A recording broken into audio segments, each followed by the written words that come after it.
Okay, so let's keep talking about David Foster Wallace. Man, I've been doing this I've been doing it. It was weird to do this at first, and now that I've been doing it for like 5 weeks or 4 weeks, I guess it feels crazy to be like out here making all of these completely insane videos. All right, let's keep looking at what we got here. Okay, so David Foster Wallace. So the one problem is language. He says everything gets progressively more abstract. Um, and convulsed. Boy, I feel like that should be convoluted, meaning confusing. As we move farther and farther out from the higher type mammals into cattle and swine and dogs and cats and rodents, and then birds and fish, and finally invertebrates like lobster. So one of the ways, so here's a simple thing, is that when somebody gets hurt, if your friend gets stabbed in front of you,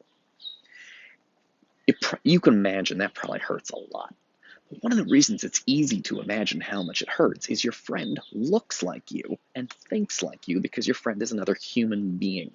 And so it's easy to be like, boy, their brain is just like my brain. And I bet if I got stabbed a lot, it would hurt. And so they got stabbed, it hurts a lot. Now, if you move to a monkey and you hurt a monkey, monkeys are still pretty similar to people. And so the monkey can't talk like you do. But it's still pretty easy to imagine how much it hurts if you stabbed a monkey. Also, monkeys are expressive, they scream, they flail about, but when you move to like cows, cows don't have facial expressions anymore. So like the monkey can't talk, but the cows don't really have like detailed facial expressions, which makes it harder to tell how they're feeling. Cats, like you can't tell, you can tell if a person's happy or sad by looking at their face, but it's harder to do that with a kitty cat. It's real hard to do that with a bird or a fish, and it is fucking impossible to do it with a lobster. Because they don't, so it's bad enough that none of the animals can speak, but a bunch of the animals don't even have facial expressions, which makes it even harder because if you stab a monkey, it's going to scream and howl like sort of like a child, but that's not true of a lobster. And so David Foster Wallace brings up the issue that it's hard to know. No one can feel another person's pain. We can communicate in language, but they might not believe you. But of course, animals don't communicate in language at all. We have to go by other things like facial expressions, but a lot of animals don't have facial expressions.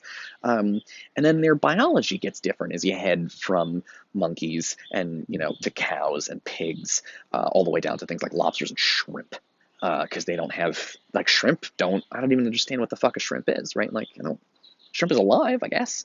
Does it feel pain when you kill a shrimp? I have no idea. It's easy to imagine my brother feels pain, but it's harder to imagine that a shrimp feels pain. One of the things David Foster Wallace is talking about here is about a failure of imagination. We have to imagine these things, and when we can't imagine them, it's hard to take it seriously. So, all right, and that's the end of that paragraph. I think we got it. Looking pretty good.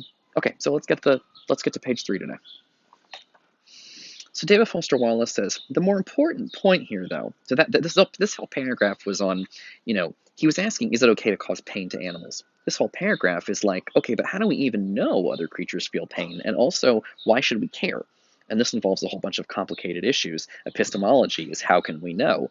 Value theory is sort of, is their pain as important as our pain? And ethics is like right and wrong. So the bottom of page 2, he asks, the more important point here, though, is that the whole animal cruelty and eating issue is not just complex, it's also uncomfortable. Because over here he was talking about how complex it is to figure out if other animals feel pain in the first place and how much we should care. But he says it's not just complex, it's uncomfortable. At any rate, uncomfortable for me, and for just about anyone I know who enjoys a variety of foods and yet does not want to see herself as cruel. So it's an uncomfortable topic. All right, I'm going to have to hold, this is tricky. Put this down for a second. Turn the page.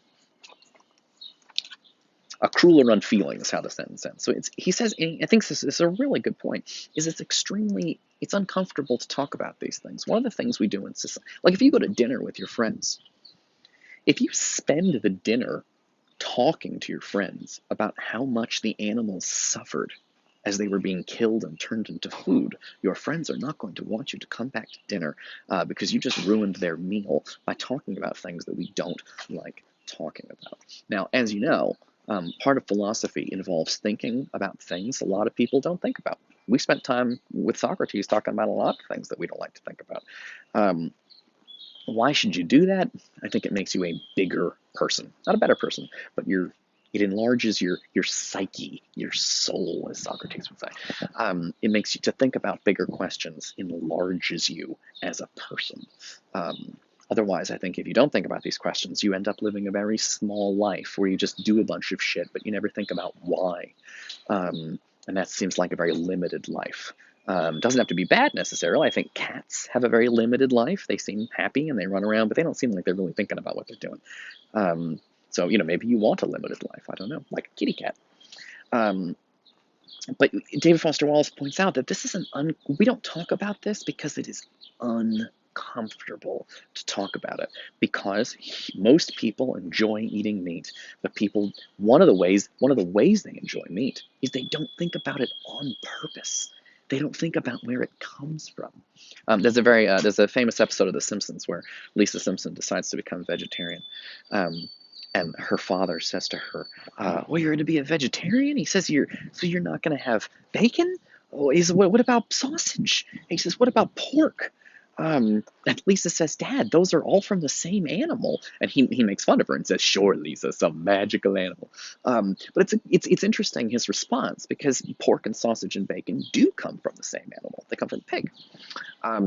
But it's interesting that he doesn't think about it like that. He thinks about, I'm going to the store to buy pork. I'm going to the store to buy sausage. I'm going to the store to buy bacon. But what he doesn't think to himself is, I'm going to the store to buy a pig that was killed and cut up in a little bag and given to me in a bag that I buy at the grocery store. So he doesn't think about it so much that he doesn't even realize that the bacon and the sausage and the pork are all from the same animal. That's how much he doesn't think about it. He doesn't think about where they come from, so he doesn't know they come from the same animal. It's a great joke. So it's an uncomfortable conversation, but philosophy involves asking a lot of uncomfortable questions and thinking about things ordinary people don't like to think about. And if you didn't want to do that, you shouldn't have come to college. College is all about thinking about crazy things.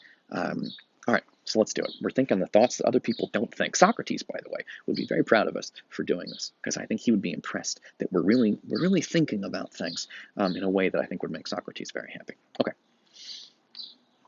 He says, as far as I can tell, my own main way of dealing with this conflict has been to avoid thinking about the whole unpleasant thing. And I really like that he says that.